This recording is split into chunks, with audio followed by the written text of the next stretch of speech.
1943. Monsieur Le Fur. Oui, merci Madame la Présidente, Madame la Ministre, Monsieur le Président, Monsieur le rapporteur.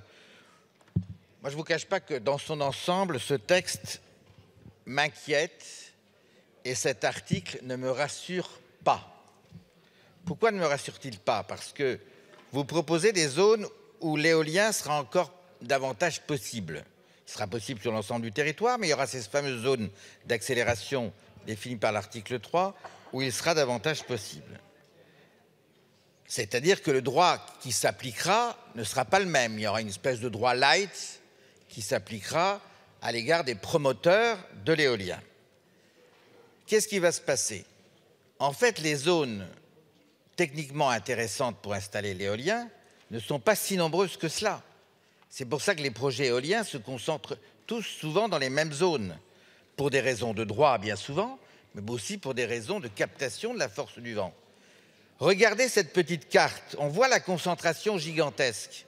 Les Hauts-de-France, la Bretagne, la Vendée, un certain nombre d'autres régions dont les paysages sont aujourd'hui défigurés. Ce sera là les zones d'accélération? Qu'on nous le dise, qu'on nous le précise? Vous n'imaginez pas la saturation, j'emploie à dessein le mot, d'un certain nombre de nos concitoyens à l'égard de tout cela. Je connais bien ma circonscription.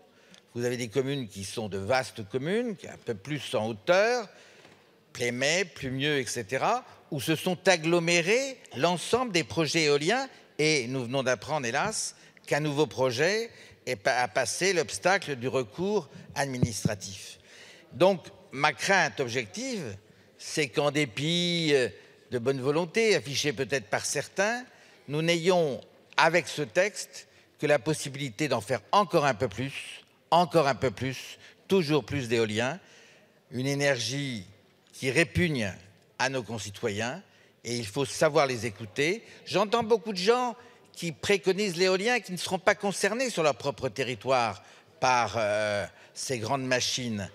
Et c'est le monde rural qui sera victime de cette réalité de l'éolien. C'est là où se trouvent les espaces, c'est là où se trouvent les hauteurs permettant de capter le vent. Donc, très clairement, je veux dire toute mon inquiétude, Madame la Présidente.